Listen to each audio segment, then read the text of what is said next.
from Friday. So if you haven't watched the notes from Friday, hopefully this will help you out a little bit. Okay? So we're going to talk about financial services. Okay, now if you'll notice part 1 here, it says checking and savings accounts. Y'all notice that? So underneath financial services, jot down checking and savings accounts. There's actually 3 parts to this. Okay? So we're going to talk about how we can save money and how checking accounts somewhat work. Okay?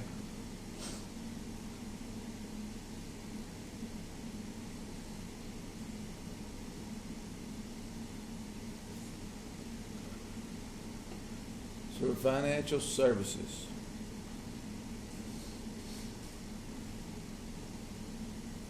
Now, in B Day the other day, we got through 1, 2, 3, 4. We got through 5 of these. Okay? So we really didn't get that far into them. So I'm basically going to review with you guys over the ones that we went over, and then add some stuff to it later. Okay? So the first one, write down the word certificate of deposit. And in parentheses, write down the word CD. You need to know what a CD is. Okay? Now again, what type of service are we talking about here? We're talking about checking and savings, right? So a certificate of deposit would have to be a checking scenario or a savings scenario, right? So a CD is something that you can save money in. Okay? Now, basically with a certificate of deposit, guys, you have to know the difference between it and a regular savings account. Alright? So, the first thing that I would like for you to jot down beside of a CD, put down that it is insured by the government. It's insured by the federal government. And the ones of you that watched the video from Friday, you heard me talking about the FDIC, right? The Federal Deposit Insurance Corporation. Basically what that means, if you put money in a bank and it is insured by the FDIC, if something were to happen to your money, they will make sure you get it back. Does that make sense? So, it's insured by the federal government. So putting your money in a CD is a good thing. You're not going to lose it. Does that make sense? Alright. It says that it requires you to leave your money in the account for a set amount of time. And that's what I'd like for you to put down. Put down you have to leave your money for a set amount of time. Beside a CD, you have to leave your money in it for a set amount of time. Okay? Now, depending on which bank you're putting a CD with, it depends on the set amount of time you have to use. But you can do it anywhere between 3 months to 5 years. Okay? Now, let me kind of explain that before we write anything else down. If I were to open up just a regular savings account, could I put $500 in it today and then go back tomorrow and get it out if I needed to? Yeah, that's a savings account. You guys with me? Now, if I put it in a CD, it is telling me that I have to leave it in there for a certain amount of time. I cannot touch it. Does that make sense? Now, let's say that an emergency situation happens, that I absolutely have to have the money that I have put in a certificate of deposit. Okay? The bank will allow me to take it out before my period is up. Does that make sense? But the problem with that is they're not going to let me keep any of the interest that I earned on it. They're going to take that away. Do you guys understand that? Yeah. So, you have to leave it in for a fixed amount of time. Okay? Now, other aspects of this that you need to know, it says that during this time you receive a fixed rate of interest. So jot that down. You get a fixed rate. So you're going to get a certain amount of interest each year on a certificate of deposit or a CD. Okay? Put down that it is higher than a savings account. So you're going to get more interest paid to you in a CD than you are in a savings account. Does everybody understand that? So a CD is something you're trying to save in the long haul. You're trying to keep money in it for the long term. You don't want to touch it. You guys understand what I'm saying?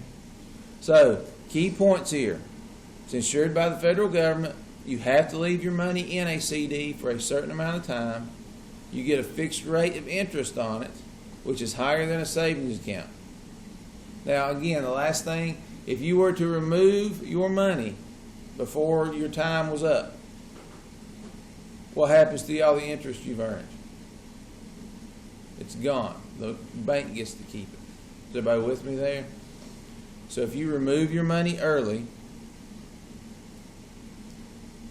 then you are forfeiting all the interest you have earned on it. Is everybody with me? Now that was the first one we got through. Now remember, we're talking about checking and savings accounts in this scenario. Y'all got me? So is everybody good with that one? Yeah. All right, next one, jot down a checking account. And again, this is all review from Friday. I'm just trying to get through it fairly quickly because you've got it in your notes already. Okay? So a checking account. Now I think I've asked you guys this question before. None of you guys have a checking account, do you? That has your name on it. Once you guys start working and get jobs, you will. You know what I mean? But right now, it's probably a little bit difficult for you guys to understand. But beside a checking account, again, first thing we're going to jot down is that it is insured by the federal government. So if you put your money in it and something were to happen to your money, the federal government will reimburse you up to $250,000. So that's a good deal. If you got $250,000 in your checking account, that's pretty awesome. Not a lot of people can say that. Okay? So it is insured by the federal government. Now, a checking account, guys, in your notes states that it is an account that is convenient. Now, what does the word convenient mean? It's easy to get to, right? It's easy to get money in and out of. It says you can make transactions using, and there's a whole slew of things here. So underneath checking account, put down you can use it through checks, debit cards, or online banking.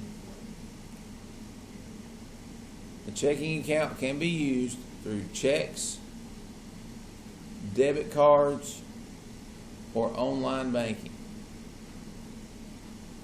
Have any of you ever written a check before? How many of you know how to write a check? All right, let's talk a little bit about that before we go any further. I think it's important that you know that, okay? I just got to find it on here.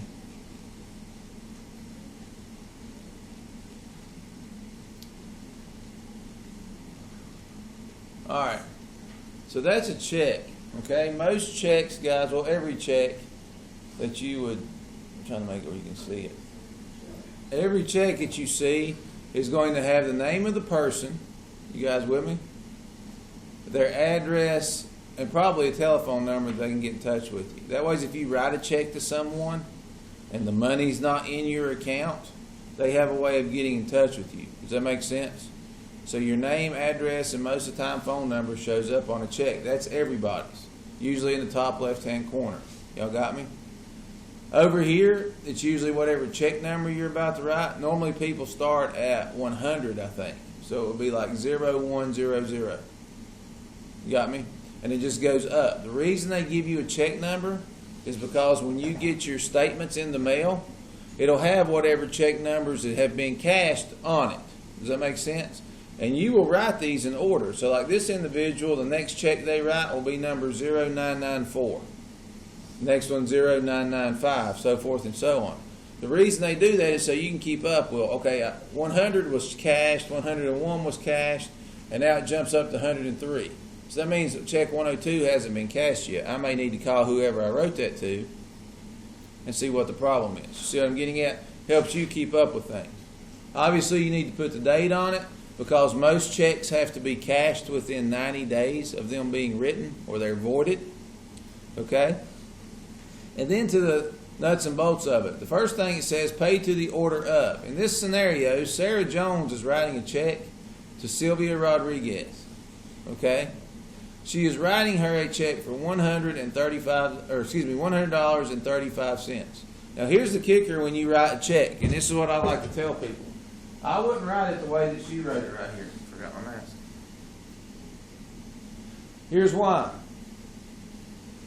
I can finagle these numbers if I wanted to. Could I not?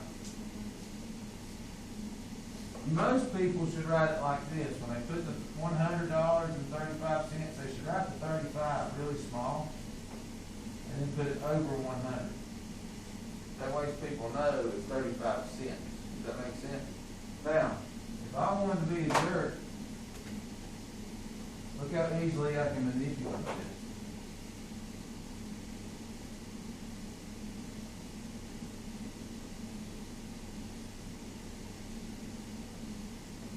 Now what have I done?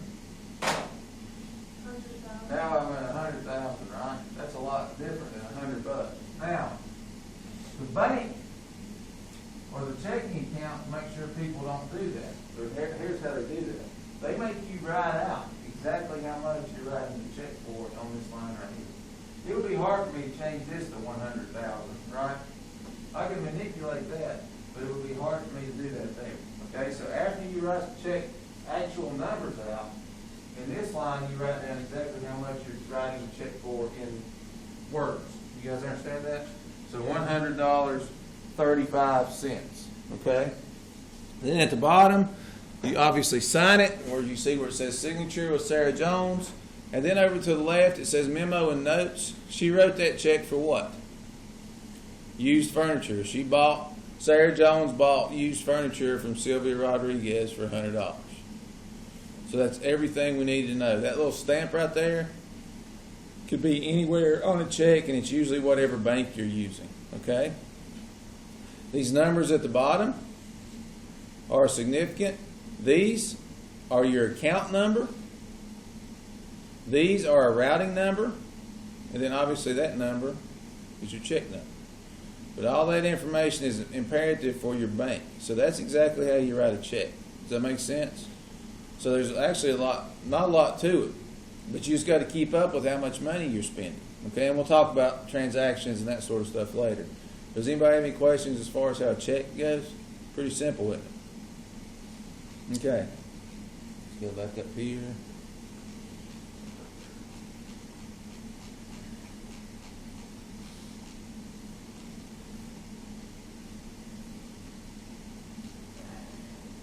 All right, so with a checking account, you can use it through checks. You guys know what a debit card is, right?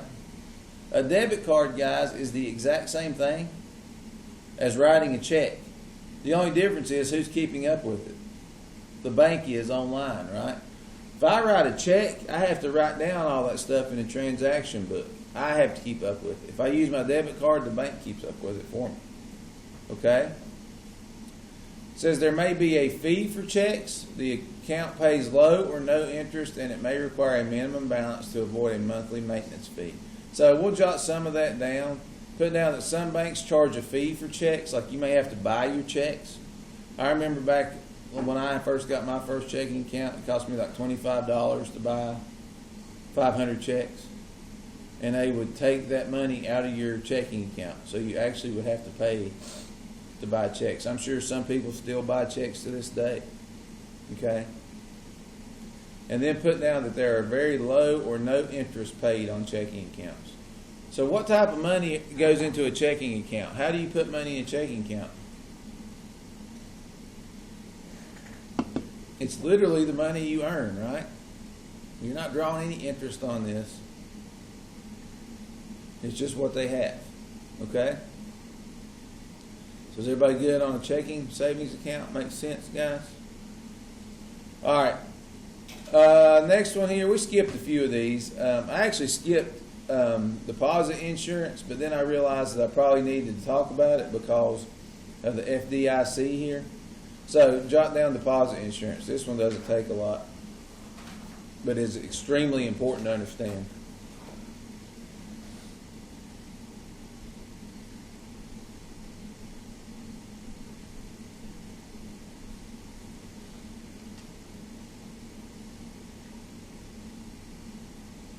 Now, deposit insurance. When I deposit something, what am I doing? I'm putting it in, right? Whether it be putting it in a savings account, whether it be putting it in a checking account, whatever. If I deposit, I am putting that money into an account. You guys with me?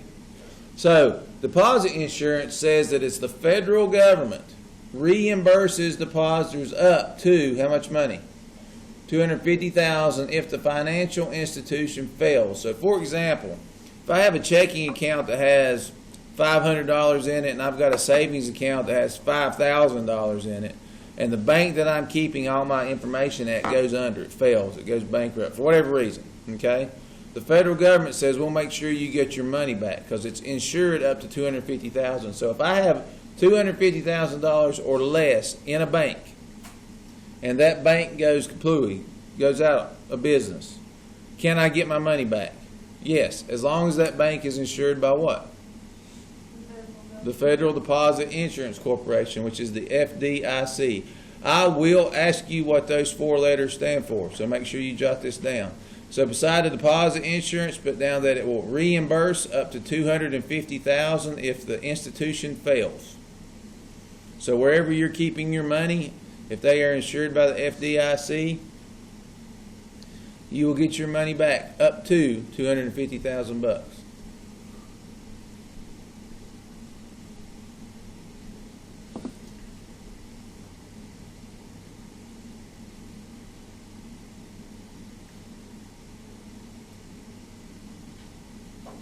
Okay?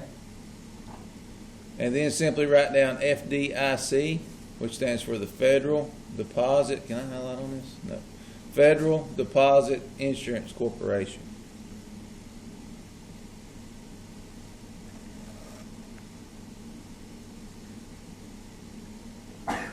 Bless you.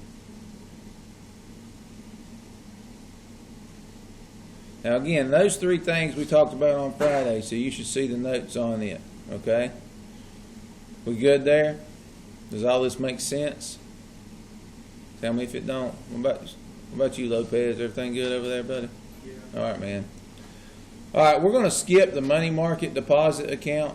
Don't worry about it, but we are going to jot down savings account. So jot this down. Okay? Now again, use common sense. If it is a savings account, I'm trying to put money in it and keep money there for a long time, right? I'm wanting it to draw what? Interest on it, right? I'm trying to let the bank pay me. And I showed you a little slide earlier in this class about saving and investing. You guys remember which one has more of a return on it? Investing, right? If I do it right. But savings is more steady. I'm not ever going to lose it. See what I'm getting at? I'm going to keep that money, but I may not gain as much on it. So besides the savings account, again, guess what? It's insured by the government. Okay? It says the interest is earned on deposits. So the more money I put in my savings account, the more interest I'm going to get. You guys with me there? So put down interest is earned on deposits. It says that the interest may vary depending on account balances. That's obvious.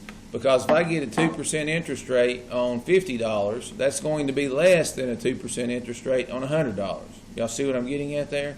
So the more money I put in a savings account, the more money I'm going to keep. Or, more money I'm going to gain through interest. Okay?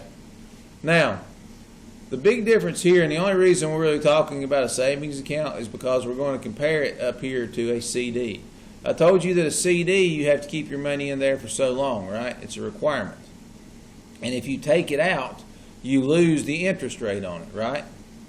In a savings account, that doesn't happen. Put down that you may withdraw funds at any point in time.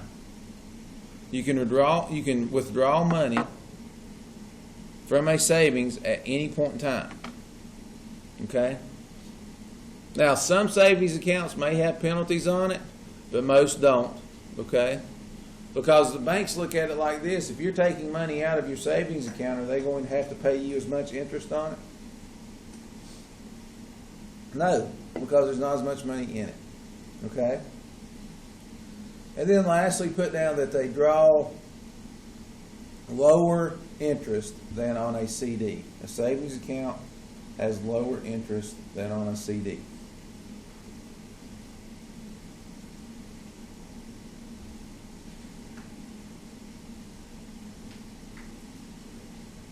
All right, and that's kind of basically where we got with B-Day on Friday. Does anybody have any questions as far as checking and savings accounts are concerned? Does that make sense to you guys? We're going to go in depth about checking here in a little while on like another section of this. But is everybody cool on this? All right. Now, the next part we're going to talk about, part 2, says deposit services, withdrawals, deposit, payment, and transfer options. So put down, then the next part, this is still financial services, okay? We're just dealing with deposits. It means we're putting money into a bank, withdrawing it, and payments and transfer options, okay? So financial services, I would just put down deposits. Always going to have to write a ton of stuff. Okay, now this is new. The only one of these that we got through with B-Day the other day was the very first one. Automated teller machines, which is short for or long for what? ATMs, okay? Have any of you guys ever used an ATM? All right, y'all have been to an ATM with a parent or guardian? Very simple, right? They take their bank card. Most of the time, their debit card, which is connected to which account for them? Their checking account. Okay, your debit card is related to your checking account. They put the debit card in the machine. They got to type in their PIN number, right? It's usually a 4-digit code that only your parent or guardian knows that has to deal with their card. And then it will ask them if they want to withdraw money, if they want to deposit money, things of that nature. They just type in whatever they need, electronically comes back out, right? Now, can I also go to an ATM and use a credit card to get money? I can, okay? I can. So, we're basically going to talk about what a ATM does, all right? So, the first thing I would like for you to jot down is put down that it's electronic banking, okay? Everything is done electronically. I can go to an ATM 24 hours a day, 7 days a week, and it's going to work for me, unless it's out of order, right? But I can go get money at any point in time. Okay? And it says that it allows customers to complete basic transactions without the aid of a bank teller. So basically, I can do whatever I want to my bank account using an ATM without a bank teller helping me through the process. So it's important that I know how this functions and works, right? So, it says anyone with a credit card or debit card can access their accounts to make deposits and withdrawals, transfer money between accounts, and check account balances. So, here's how I put this in my notes. I just simply put down that if you have a debit or credit card to access your account, you can do 3 or 4 different things. And I just wrote down, have a debit or credit card to access account. I'll show you on mine so it's not confusing for you. I put down have a debit or credit card to access my account. As long as I have one of those 2 things, because most people have credit cards through their bank, and they may have 1 or 2 other types of credit cards, but most of the time, like I have a credit card through my bank, okay? That's the only credit card I use because I know I can go to my bank and get it fixed if something were to be wrong with it. So I can use that, okay? So as long as I have a debit or credit card, I'm good to go. Now, what can I do at an ATM? And I would just put this in like listing 1, 2, 3, 4. First thing I can do at an automated machine is I can make a deposit or withdrawal. So write down deposit or withdrawal. I can actually put money into my account. And yes, I would have access to my savings account if I needed it at a debit card, or excuse me, at an ATM. So I can put money in my checking account or my savings account, or I can make a withdrawal from either one of them. You guys know the difference in that, right? If I deposit, I'm putting money in or out. In. If I'm withdrawing, I'm obviously taking it out. Make sense? I can do either one of those. It says that I can transfer money between accounts. So if I want to take a couple $100 out of my savings account and put it into my checking account, can I do that at an ATM? Yes. So just put down transfer money.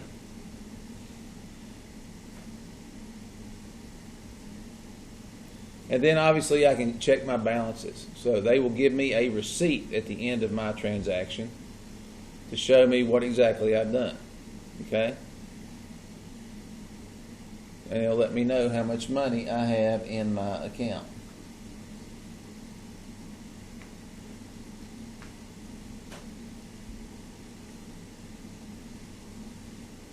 Okay.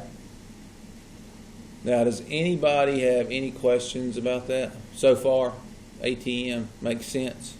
Because tomorrow or Wednesday, guys, when we get through all these different ideas, concepts, whether it's, I'm going to give you a mixed up matching quiz. I'm going to write ATM over here, and somewhere on this side, I'm going to give you what it does, and you have to pick A, B, C, D. Does that make sense? Yeah. With all these. So, are we good so far? If you have any questions, ask me. Okay? The next thing with ATMs, guys, is basically it's a 24 hours a day. So I have access to anything 24 hours a day, 7 days a week. It says, but the user may be charged fees.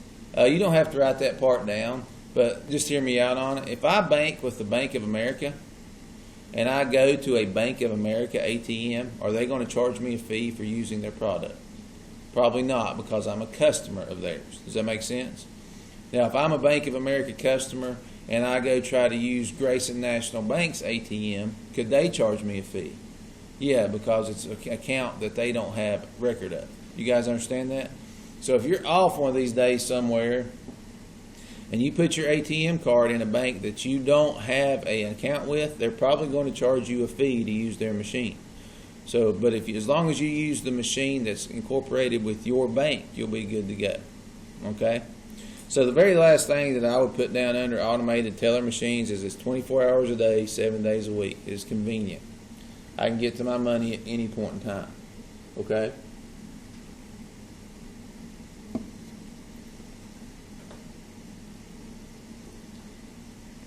Now, that is as far as I got with B-Day students. So now everything else we got is going to be new. All right, so the next one we're going to jot down here is the very next one. Put down automatic deposit and payment. Now, this is a really cool deal. Automatic deposit and payment.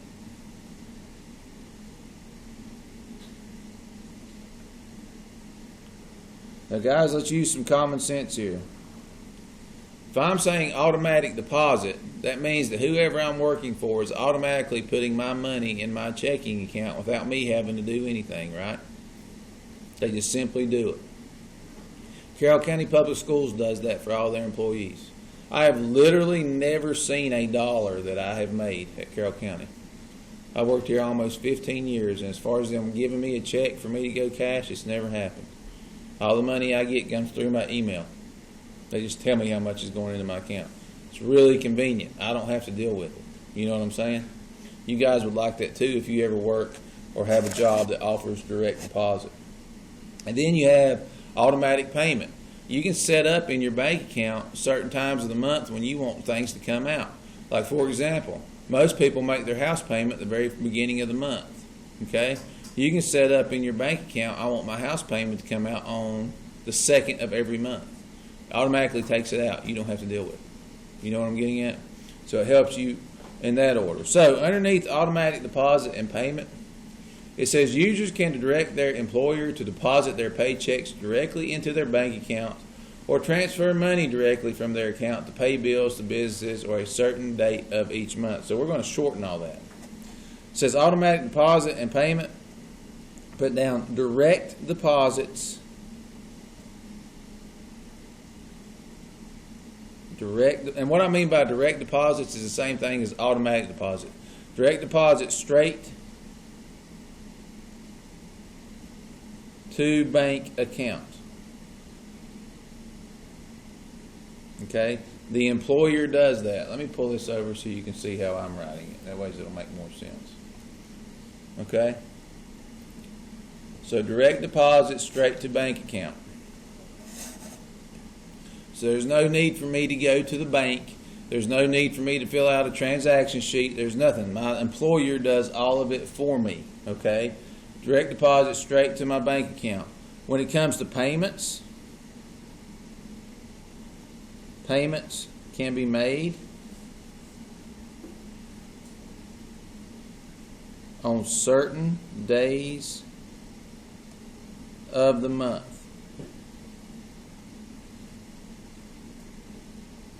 I may want to make my house payment the 2nd of every month. I may want to make my car payment the 15th of every month. I can set all that up, and it directly comes out of my bank account without me having to do anything. Okay? So that's what I mean by direct deposit and direct payment. Okay? And it's all right here, guys. It says it on here. It says that my paycheck directly into my bank account, or transfer money directly from my account to pay bills to businesses on a certain date of each month. Okay? So, what is an automatic deposit and the payment doing? It says that it helps avoid having to cash or write checks and pay postage to send payments and bills. So, that's what we're going to put down. Put down that we avoid having to cash checks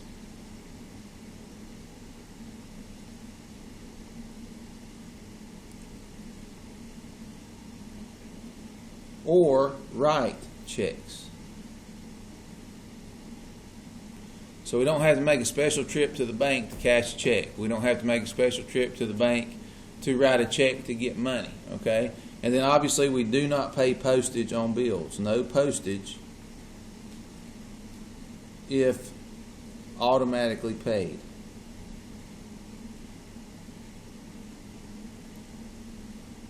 Our bank just sends a wire of our money and we're good to go. Okay? So, it says the user needs to monitor their account for accuracy and make sure there is enough money in the account before spending it. Now, obviously, guys, we don't want to pay a $300 car payment and only have $200 in our account. So when we set up those dates that these payments are supposed to come out, we have to make sure the money's in there. You guys understand that? Because if it isn't, we're going to be in trouble. Okay?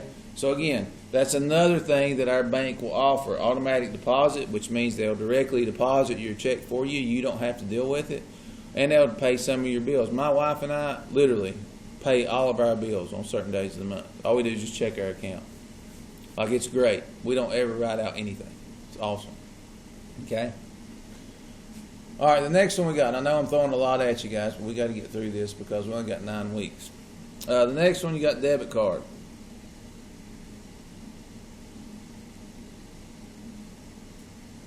Now, you guys should have an idea what a debit card does. It says this plastic card is used to deduct the purchase amount directly from a checking account. So the first thing we need to jot down is a debit card is linked to what? What is it linked to? Which account? You've got to know this. A debit card is linked to your checking account. Write that down. It is linked. Put a star beside it. Linked to your checking account.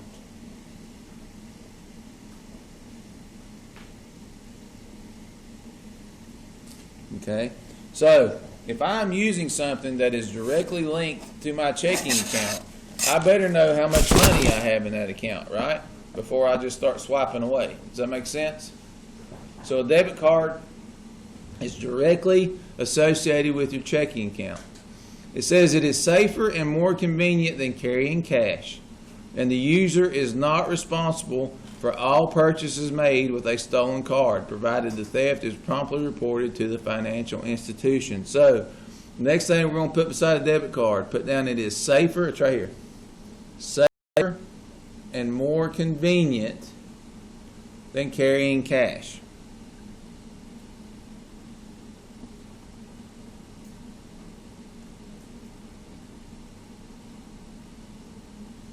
Safer and more convenient.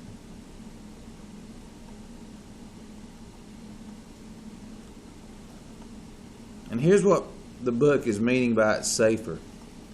If I go, say I go on vacation, y'all with me? And I take $1,000 in cash with me. Don't take my debit card, I just have money. Okay? And I get robbed. Well, if they take that $1,000, it's going to be hard to replace it, right? Because that's money. If someone were to steal my debit card, they can't use it unless they know my PIN number. Y'all get me? They can put my debit card in any machine they want to try to get money out of it. And if they don't have that 4-digit code, then it don't matter. They can't use it. So it's safer and it's more convenient because I can just pull a card out, swipe it, and be done. You guys understand? So that's why it means that. It says you're not responsible for all purchases made with a stolen card. So if somebody were to steal your card, you're not going to be responsible for it. Your bank should cover it. But here's the part that's important. It says the user can only spend what they have in their account. So if I only got $100 in my account, how much money can I spend using my debit card? Excuse me, only 100. Because your debit card is linked to what account, guys? Checking. So, put down your debit card. Put down can only spend what they have on their account. You can only spend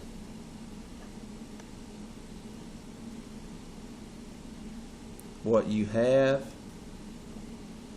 in your account. Okay, you can only spend what you have in your account. Now, do you guys see what it says right here, where it says unless they have overdraft protection? Do y'all know what overdraft protection is? If I spend more money than what I have in my account, the bank will cover for me. Does that make sense? So let's say I only have $100 in my checking account. I go buy something that was $110. Well, the bank will go ahead and give me that $10, but guess what the bank's going to do to me? They're going to charge me interest on that $10, so I'm going to have to give them that money back plus interest. It's usually a flat $25 fee or something most of the time, okay? So, under where you put can only spend what you have in your account, I would put in parentheses, unless overdraft protection is available. And guys, you never, ever, ever want to overdraft your account. Because if you do, it's going to charge you a fee. Does that make sense? And it's just more money that you don't want to spend. So unless you have overdraft protection. Most banks offer that because they're going to make money off of you if you overdraft your account. So obviously we don't want to do that. Okay? It says the card can also be used at ATMs to make deposits, withdrawals, and transfers, and to work and to the check account balances. But there may be user fees. We already talked about that. There's only two cards you can use at ATM, debit or credit, right? We just explained your debit card. What is it linked to? Now, I've made an emphasis on that about 4 times, right? You think I'm going to ask you that at some point in time? Yeah, okay. So, underneath debit card, you should have a link to your checking account, safer and more convenient than carrying cash, and can only spend what you have in your account. Unless you have overdraft protection, but obviously nobody wants to have to pay that fee, okay? I would jot down, can be used at ATMs.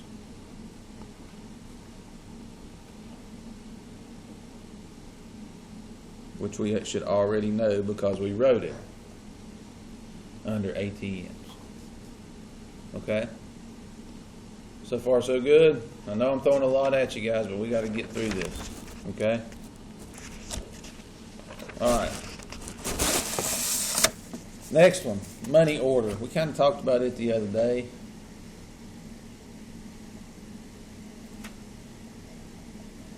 I want to see how much of it you remember because it was with during B-Block. Do you think it's safe for me to pay a bill if I'm going to mail my bill off? Do you think it's safe if I just put, say my bill's for $50, if I just put a $50 bill in an envelope and send it? No. Is that a good idea? No. Why is that not a good idea? Well, if somebody sees that $50 bill in it and they turn my envelope open and take that $50, is there any way to trace it? No. No. Same thing with writing a check. It's really not a good idea to mail a check. I mean, most people do, but it's really not a good idea because on your checks you have your account number on it, right? So people could really mess with you that way too. But a money order is the safest way to make payments that you are mailing. Because if you go purchase a money order, the money order states on it who it's to and how much that piece of paper is worth. Does that make sense? It simply has your name on it and who you're paying it to. And that money order is worth what you paid for it. Does that make sense? So if someone were to steal it, there's nothing they can do with it. That's it. They can just look at it. You know what I mean? So, beside a money order, it says this is a paper document used for making payments without having a checking account. So the first thing I would jot down is that it's a paper document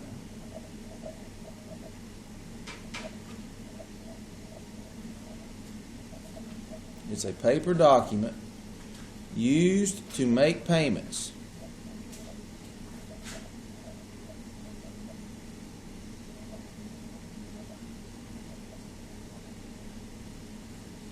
Okay?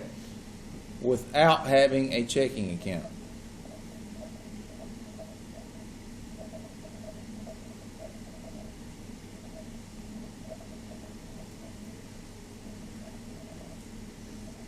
Now guys, don't get me wrong, I can still go buy a money order and have a checking account. You guys with me? These are used if I don't want to send money or checks in the mail. Okay? It says they're issued only after a buyer pays for it with cash or other funds. They're widely available and fees vary location by amount.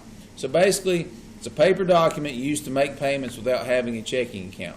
I don't have to mail a check or I don't have to mail money. I can simply mail a money order and that takes care of my bill. Does everybody understand what I'm saying there? Pretty simple, right? I hope. All right, then we got two more when it comes to this. Jot down online banking. We've been talking about it the whole time. Y'all just didn't know it. If I'm online banking, I'm checking my account using the what? Internet, right? Yeah, whatever I need to use. That would be part of it. Somebody was telling me about the Cash App. I'm not exactly sure how it works, but is it a way for people to transfer money between people? It's like debit card on it, and then just like type in the amount of money to send to the person. Can you also use it like with a business? Like if I wanted to buy a jersey, I could send it to NBA shop They too. just have to put their either email or account on it. Okay. So it's just a safer way of doing things. That's a good idea. But I'm assuming it's used more so to transfer money between people. Yeah. I got you. Yeah, see, technology's, I'm not caught up. So when it comes to online banking, it says this allows customers to use their phone, tablet, or home computer to make financial transactions on a secure website operated by their financial institution. Pretty simple stuff. So put down it's a secure website. Secure website that is offered by financial institutions.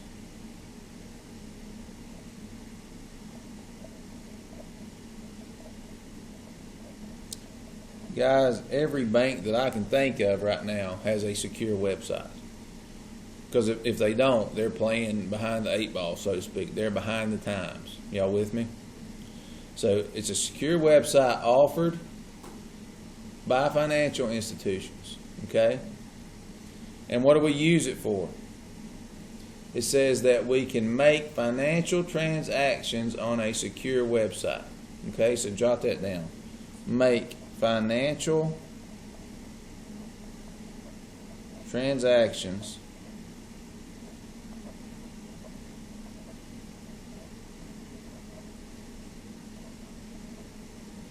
on a secure website.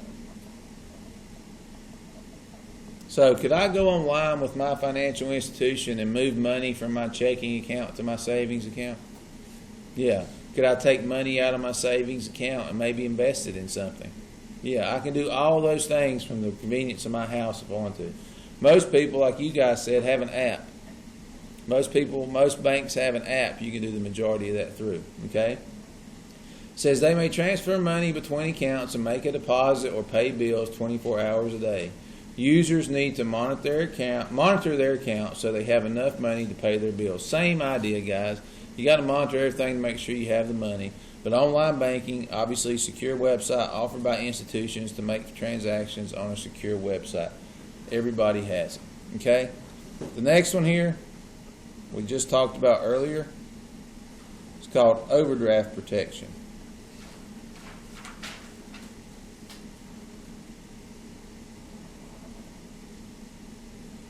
Overdraft protection.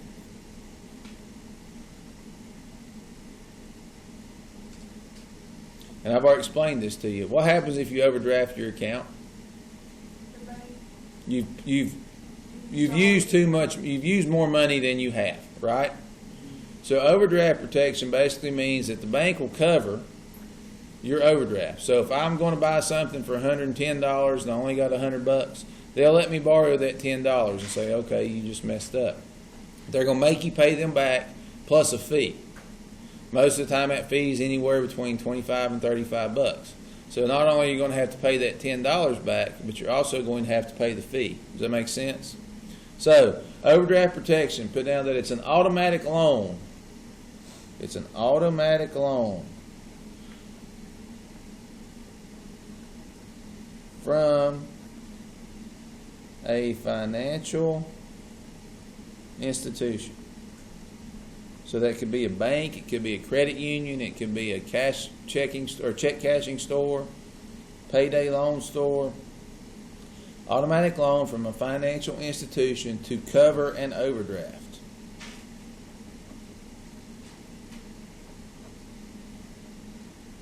Okay? So basically if I spent too much money, they're going to help me out.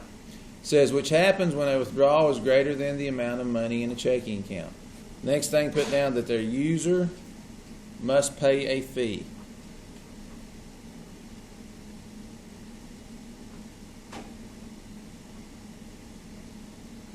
The user must pay a fee. Now, here's the deal with overdraft protection. I can screw up and overdraft my card, a couple times. But then my bank's going to be like, dude, you keep costing us money. We're going to put a stop to this. You understand what I'm saying? They could withdraw your money and not let you use it anymore. So just keep that in mind as far as the overdraft protection goes. Okay? So that is basically everything with deposits, payments, and transfer options. Now, I know I've thrown a bunch at you, and we're going to throw a couple more here at you. All right? Because we've got to get into credit cards. Actually, we're going to get into all that later, I think. I'll do that tomorrow. So here's what I would like for you to do. I'm going to send you, I'm going to try to send you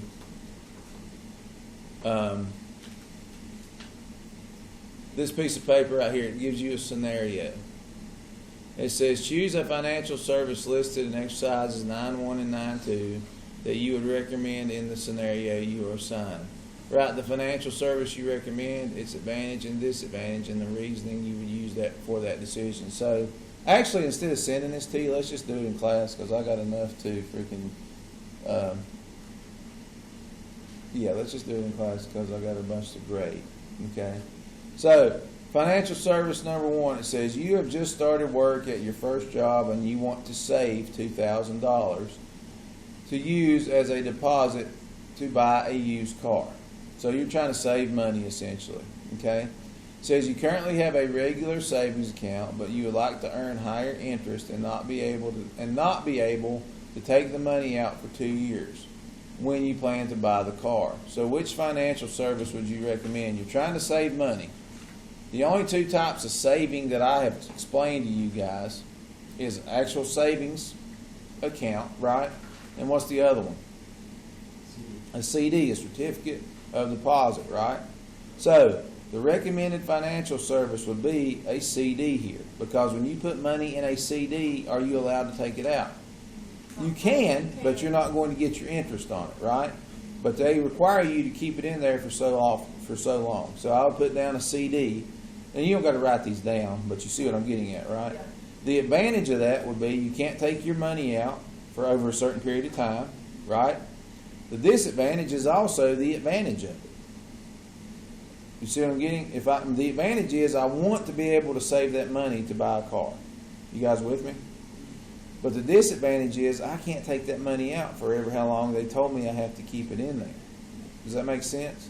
So once I put that money in there, it's in there. Because if I take it out, I'm going to lose interest on it. And I want to gain that interest to be able to pay for that car. Does that make sense? And then the reasoning behind it is I can't touch it.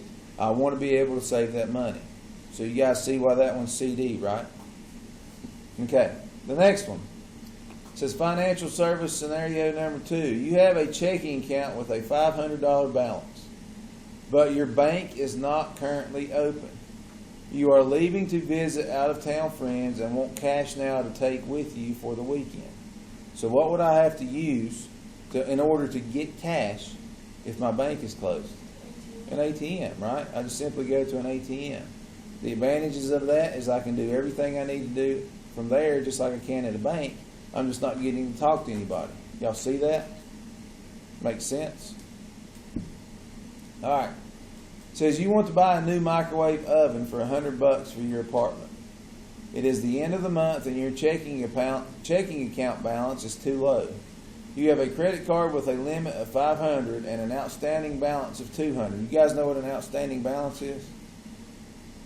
I have a credit card that has a limit of $500 on it. So that credit card is only going to allow me to spend how much money? $500. Once I get to $500, if I try to use that credit card again, what are they going to say? Denied, right? So I've only got $500 on it. It says I have an outstanding balance of $200. So that means I have already spent $200 of that $500. So how much do I actually have on my credit card? $300, right? It says you know you'll be paid next week. So what would you do? If I needed that microwave right now, I don't have the money to get it, but I have a credit card that I can get it on, what would I use? Credit card. And then once I get paid next week, what should I do? Pay it off. Pay the credit card off. You guys see how that works? Very simple, guys. Hoping it makes sense. Now some of these we may get into that we haven't talked about yet, so I've got to make sure we... It says you want to purchase a new laptop for $650 to take to college in 2 months. If you guys can get a laptop for $650, you're stealing it, right? Because those things are pretty expensive, aren't they? Yeah. It says you have saved $1,500 for this purchase in a savings account, but only have $200 in a checking account. You do not have a credit card. So what am I going to do? I'm going to transfer money from what to what? I have $1,500 in a savings account, so I'm going to take some of it and move it from my savings account into my checking account and then go purchase the laptop, right? Be done with it. Now, by moving money out of my savings account, I'm not going to be gaining as much what? Interest, right? But I've got the money to pay for it, and it's always a good idea, guys. Remember this. Anytime you try to go make a purchase, if you have the money to pay for it, pay for it. You got me? That way you don't got to worry about paying somebody else interest. Okay? The next one says you want to purchase a new smartphone for $500. You do not have a bank account or a credit card and are worried about carrying around so much cash at one time. So if I don't have a bank account or I don't have a credit card and I'm worried about carrying around so much cash at one time, am I going to be able to buy this phone? No, but I can do one thing. I can go purchase something that's a paper document that's used just like money. What is that called? A money order, right? And I can get that money order made out to whoever I'm buying the phone from, and they can go deal with it, right? Because I pay cash for money orders. That piece of paper that it's written on is worth whatever dollar amount's on it. You guys understand that? The sixth one here, it says you have just received your first paycheck and would like to cash the check, but you do not have a bank account. What would I need to do? Think about the institutions that I could go to. Well, obviously I could go to a bank and create an account, right? If I wanted to. But if I wanted to cash that check right now, where could I take it? Think about it. Think about the institutions we talked about. Talked about banks, talked about credit unions, talked about payday loan stores, then we talked about cash checking stores, right? So they'll cash my check for me, right? Right? Yeah. I just got to pay them back with a higher interest if over a period of time, right? So it says you have been forgetting to pay your cell phone bill each month before the due date. You have an online checking account but have not yet ordered checks. What could I set up to pay my cell phone bill on time? Automatic payment, right? If my cell phone bill is due the 15th of every month, I can make an automatic payment come out of my checking account on the 15th of every month. Y'all see that? All right. Oh, boy.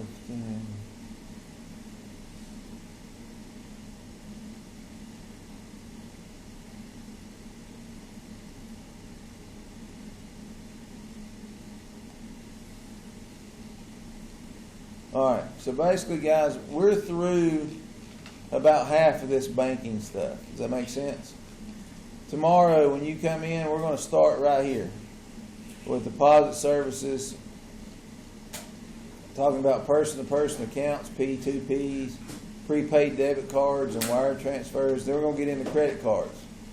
On Wednesdays, when you're going to have this big quiz, okay, it's actually going to be your first grade of the new 9 weeks. It's literally going to be all the stuff we're talking about in a matching scenario. You just draw a line to which one, or write down A, B, C, or D beside of it. Y'all got me? Does anybody have any questions about what we talked about today? All right. That's all I got. You guys can relax the last 5-10 minutes here.